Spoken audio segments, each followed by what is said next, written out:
Welcome to the Money Pickle podcast, where you can listen and learn about money without falling asleep. And if you need a better understanding of your financial situation, or maybe you just want a second opinion, head to moneypickle.com, where you can schedule a free 45-minute virtual appointment with one of our experienced professionals. And with that said, let's dive into the episode. Hello, everybody. Welcome to the Money Pickle podcast. This is our pilot episode. I am the host, Cameron Miller. I graduated from Central Michigan. I am currently the Swiss Army knife of Money Pickle, and I originally majored in finance when I got to CMU, but I was way in over my head, so I had to steer away from that and go into marketing. And then with me today is Mason Goris, who's a financial advisor, and then he'll be able to tell you a little bit more about himself. Yeah, absolutely. I went to Michigan State University. I do have a finance background. I did stick it out, so I graduated with a finance major.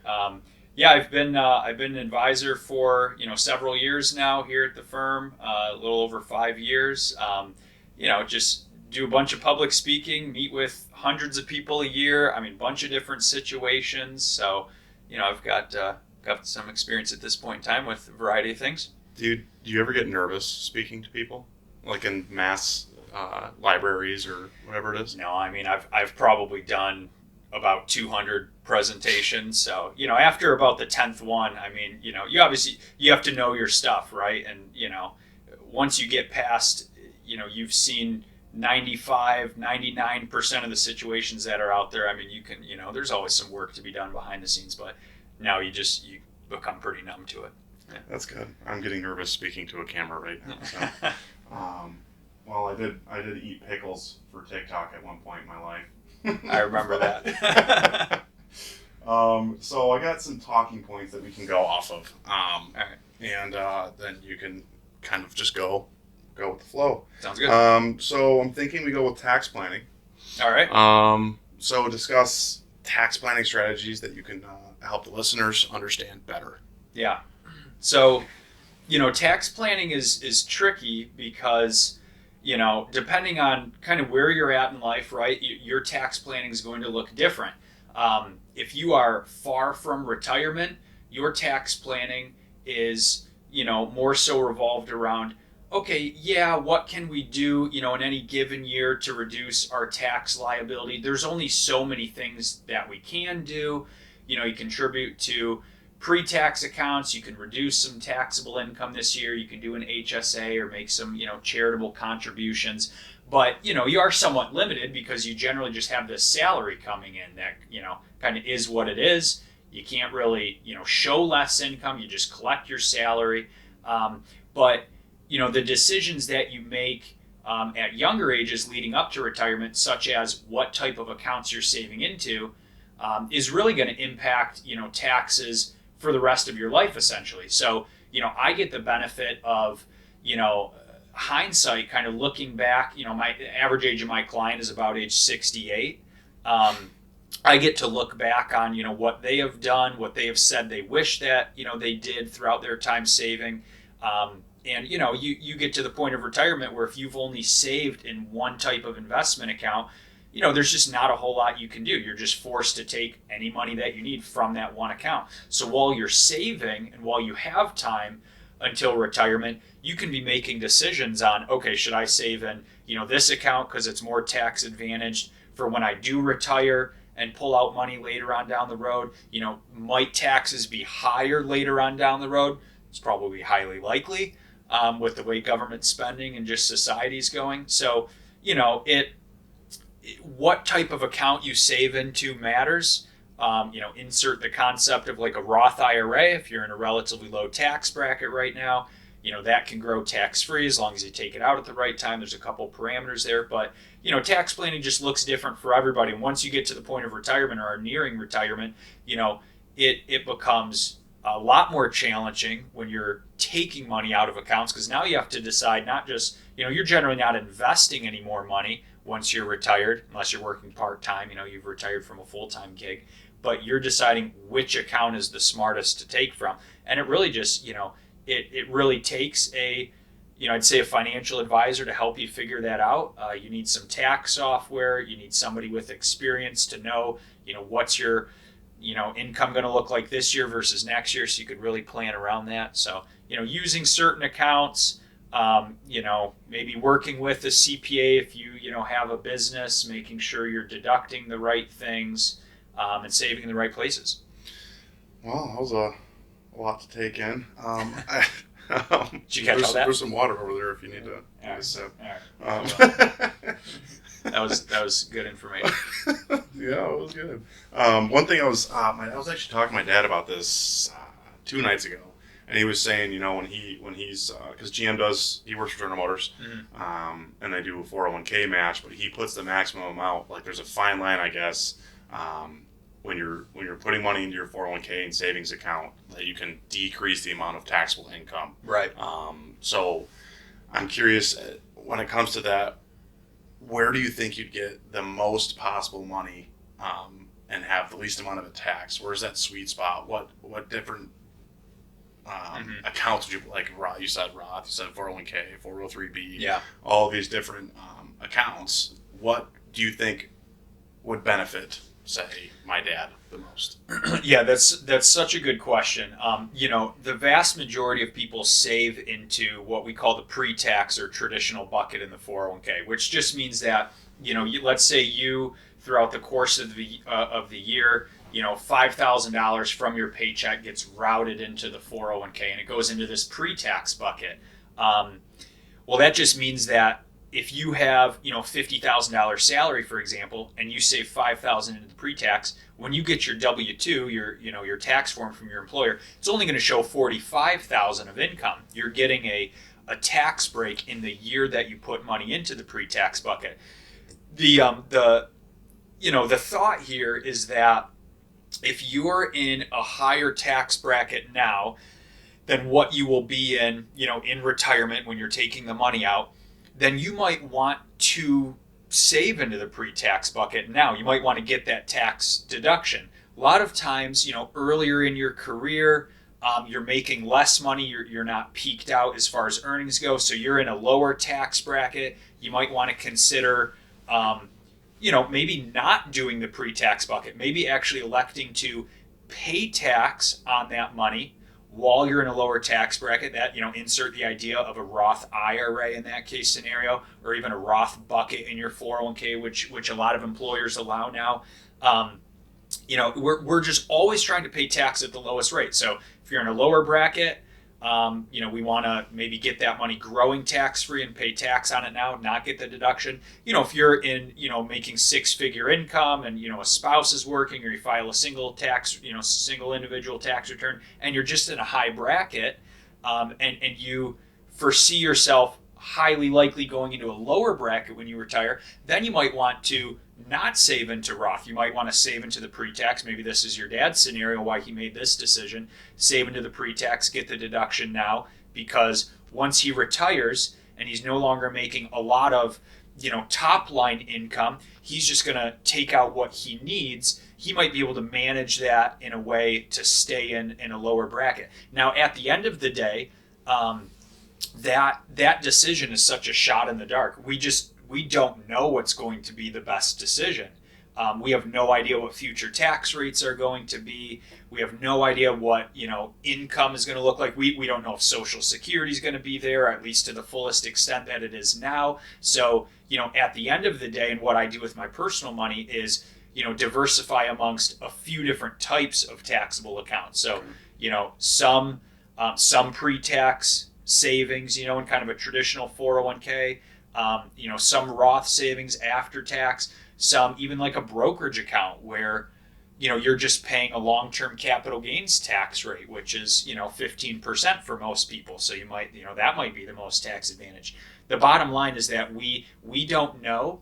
And so, might it make sense to do a variety of things? And then when we get down, the road to the point of retirement, now we just have more levers to pull. And if taxes, do go up, great, we made a good decision that we put it in the Roth and maybe the brokerage account. If taxes go down, okay, maybe we got, a little burned theoretically on the Roth IRA, and we are happy that we did some in the pre-tax bucket. So, absolutely. Just like you diversify your investments, you want to consider diversifying the tax strategy too. Sip. Yeah, I'll take it. Thank you. Okay, well, that's all great information. I'll have my dad watch this. It's a lot to unpack. It's all fuzzy, Yeah. It's tough to come to a definitive. Here's if we know what the rest of our life's going to look like, then we can make that decision. And there for certain situations, it's obvious what people should do. If you're in a 32% bracket, you're making big bonuses, a lot of income. And that but you don't really live lavishly, and you'll probably only take out $70,000 from a retirement account. Well, yeah, that's probably going to be a saving a pre-tax account, But if you're on the flip side, if you're relatively lower income now, and we expect you to save a bunch of money, you're good at saving, you're going to have a big portfolio, and you might be in a similar tax situation now than you are in retirement. Then that flips that scenario on its head, and you might want to do Roth instead. Okay. All right. Well, with all that incredible information said, we are going to hop into our next segment. And what we want to do is we're going to talk about some current event and or massive global international news and or national. And right now, I'm sure a lot of you guys have heard about what's going on with the banks. We've had, I believe, one of the biggest bank collapses in the history of the U.S. at least. And it's in Silicon Valley, and I'm pretty sure it's kind of in the cryptocurrency industry. Do you have any knowledge of what's going on with those banks over there? Yeah, it's a big concern. Obviously, we don't like to see a company go out of business, for that matter, a bank. One thing to note about this bank, Silicon Valley Bank. A lot of their clients are corporations, right?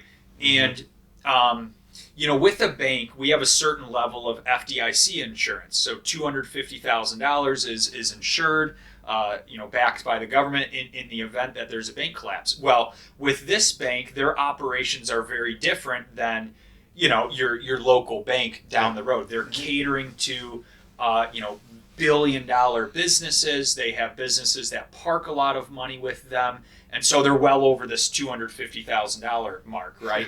So when you have, and now what got them into trouble was, they take all of this money, and banks do stuff with their money behind the scenes, right? Most banks, keep a vast majority of the client deposits, high percentage of those just on hand, in case a lot of people need money at one point in time. This bank was kind of the opposite. They had a lot of money that was deposited, wrapped into treasury bonds and long-term bonds. Well, rewind to 2022, when the Fed cranked up interest rates really aggressively. Interest rates and bond values have an inverse relationship. So here the bank deposits a bunch of money in an investment that is now being directly harmed by increasing interest rates. So interest rates went up last year several times. Their bond values fell. Well, now you have these corporations getting wind that, this bank made some bad investment decisions, and now all the corporations want to come and pull their money out. So, they were not only harmed by their investment decisions, but they weren't keeping a lot of capital on hand because they were riskier, because their clientele are riskier. So, we just had your classical example, which largely happened in the Great Depression. A bank run is what it's called. A lot of people want to take their deposits out, and there's just not enough money there. Now, what the government said is that they're going to back this bank and help make everybody whole. But I think that it's not as big of a concern from my standpoint. A lot of people make the comparison of this event back to 2008. I'd like to think that things are different and have evolved over time. But this is I'd like to think, at least right now, based on what we know, a kind of a one-off instance. Not your typical bank, not your typical clientele. The vast majority of my clients have less than $250,000 sitting in a bank account. And if they do hold more than that, then we diversify amongst multiple banks, if you will. So nonetheless, it is concerning to an extent, but I don't think is indicative of the vast percentage of what's going on out there in the banking world. So you don't really think it's going to trickle down into the, say, my bank, like where if I want to take out money, they're just not going to be able to do that. I would know that would be a much lesser concern of mine. And again, as long as you don't have over $250,000, push comes to shove. If a bank does go bankrupt, we've had in 2008 some big banks go bankrupt. We're insured up to $250,000. So I think it's just the bank got caught when the tide went out. The depositors, the businesses got caught when the tide went out, so to speak. And from our standpoint, just your kind of local banker, investor, we have some protections that are in place that weren't in place in that situation. So well, I'm not too worried because I don't have $250,000 in the bank right. currently. Understandable. Yep. Someday. Someday.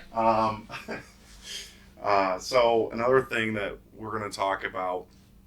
That was all great information. I didn't really put too much time into it because I didn't really think it was going to affect the everyday goer. Sure. Yeah. But it is great nonetheless. And lastly, I want to get into some personal finance questions because Money Pickle as a whole, we want to help people that are in financial situations, whether they got some inheritance, they want to know, whether they should go 401k or Roth, which you did a great job explaining. Yeah. So I got some questions that people have either come to Money Pickle about or stuff that popped up into my head that I would probably ask you if I could. And while I have you, I'm going to ask you. All right, let's do it. This person said, I'm 8 years away from retirement and my 401k is 90% stocks. Would you say that that's a bad thing, good thing, right in the middle, doesn't really matter? Very good question. You want to, as you approach retirement, I'll speak generally here and then I'll go a couple layers deeper. You want to get more conservative, right? Your time horizon is now shortening. When you need to start taking withdrawals from that money is, age or time frame is coming closer and closer to you. So, we do generally want to get more conservative as we get closer to retirement. Now, that is more of an art than a science. That doesn't mean that, you're 5 years away, let's make it more conservative. A lot of that is dictated by what's going on in the market. So last year, 2022 was a bad year in the market. A lot of people's accounts were down. If they, had a lot of stock exposure, they might, they're down most likely double digit, maybe even close to 20 or even over 20%. That is probably not the time, even if you are 4 years away from retirement, might not be the time to make that move and get yourself more conservative. When you are, I'm going to say, generally 10 years away from retirement, we want to start looking at, in any given year, I guess in any given, month or week, when are we kind of at a high point in our retirement savings in a good market scenario? We want to take chips off the table, when we're kind of at a high, essentially. We don't want to be selling at a low, making growth money more conservative, because now as the market comes back, now we're more conservative. We're theoretically just never going to make up that deficit that we have. So, 8 years away from retirement, that's still a, comfortable amount of time. Obviously, we don't know. The market could be down for the next 8 years and we're in a sticky situation. But I would hope that, and history would say that over that period of time,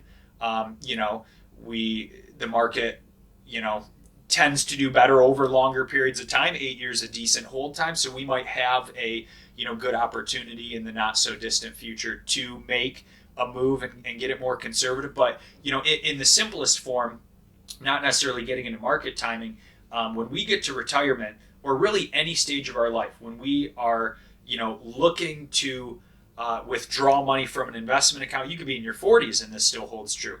We always want to have these kind of theoretical 3 different buckets of money set up. I use like a now, soon, and later bucket mentality.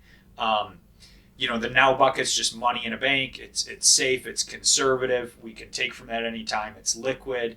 Not necessarily any stock market risk. Maybe like a high yield savings account.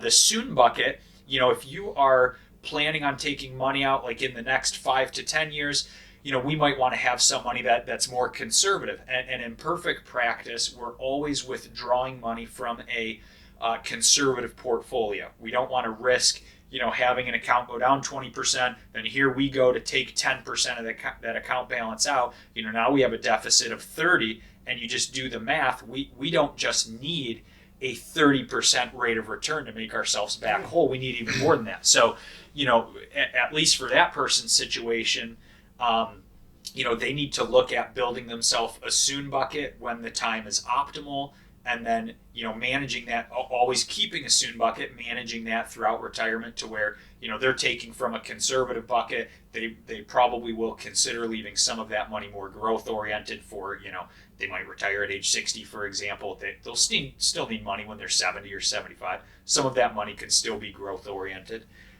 So that's a loaded question, but think in terms of buckets. Never get caught again, kind of when the tide goes out, so to speak. And that person should at some point be looking to build themselves a soon bucket. Yeah. You need some water? I'm good. I wasn't satisfied with it. No, I'm just kidding. No, I'm good.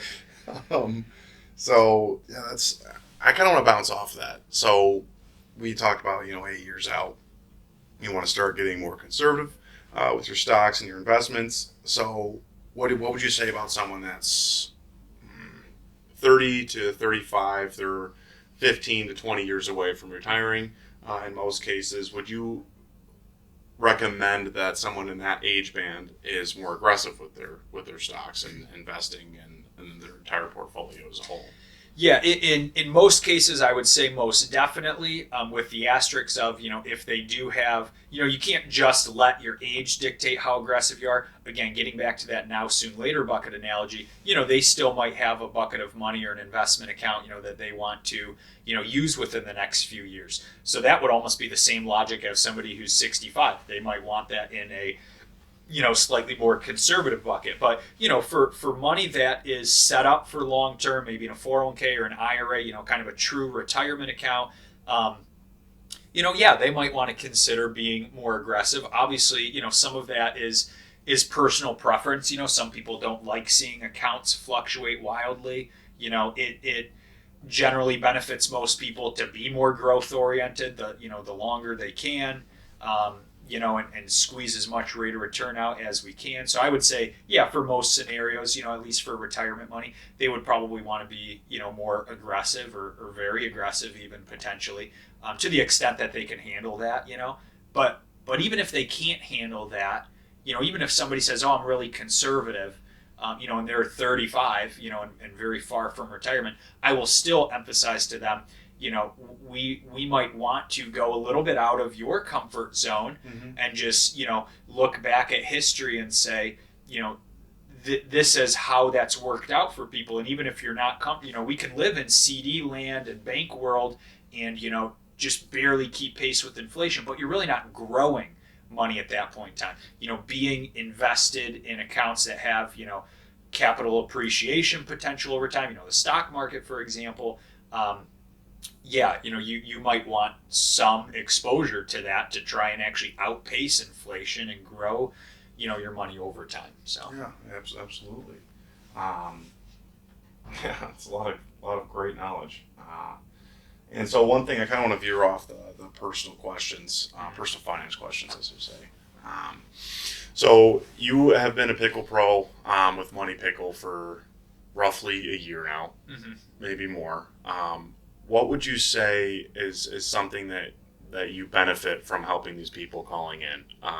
Obviously, you don't have to name names, but just a situation that you've had with a caller coming in and being a Pickle Pro, one of our best Pickle Pros, I should say.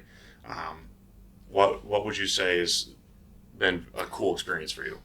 Yeah, I always like to learn. I dedicate a lot of my time and money, quite frankly, to continuing education and being parts of groups and collaboration events and things like that. So whenever I can sharpen my saw, so to speak, and the more variety of situations that I'm in front of, and the more in-depth and broad my knowledge spectrum is, the better I can help anybody, really. So if I just had 20 clients and they were all kind of in the same situation doing the same thing, I might be very good at that one kind of area of personal finance, but because so many different types of people and situations call into Money Pickle, I dig deep on debt and college funding and yes, saving for retirement and tax situations and social security and inheritances and estate planning and things like that. So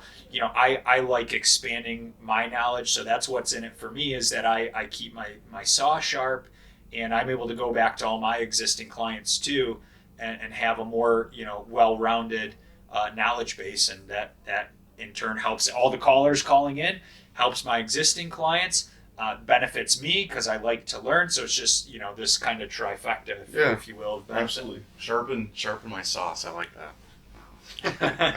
I heard that from someone, and lumberjacks always your saw will get dull over time if you keep doing the same thing. So you got to take a break, take a step back, learn some more. Yeah, sharpen the saw. Sharpen the sauce. Yeah. Saw or sauce? Saw, right? Saw. Saw? Did I say sauce? I thought.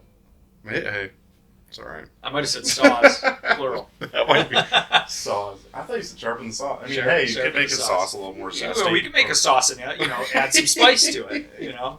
That is great. Wow. I need to sharpen up myself. Apparently. That's great. So this is my first podcast, so I really don't know how to close it out.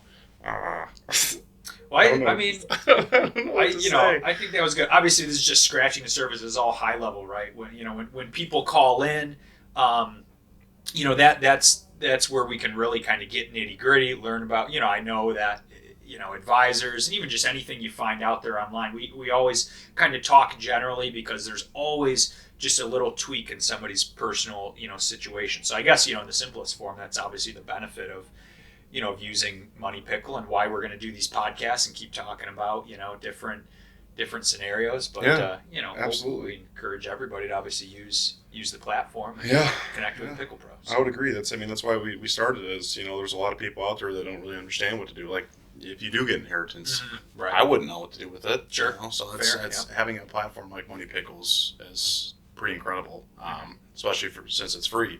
And it's free. Anyone can call. Yeah, which is super cool. I can't invoice them an hourly rate. Yeah. No. I mean, seriously, though. That's right. Now. Think of all the stuff, all the beneficial stuff that you just said to anyone that's listening to this, and including myself, stuff that I can apply later on down the road once I'm making a little bit more. But I got to speak to my boss about that one. But seriously though, it's things that I can apply down the road, and then it's people out there right now that can apply the things that you just said. So it's all great stuff. Absolutely. But that's all I got for today. Thank you, Mason Goris. Of course. And we'll be back. We'll be back soon. Maybe next week. Maybe the following. We'll see. Who knows? Sounds good. Bring me in if you want to learn more. I will. Well, you're right down there. So thanks for having me. I'll come bug you. I appreciate it.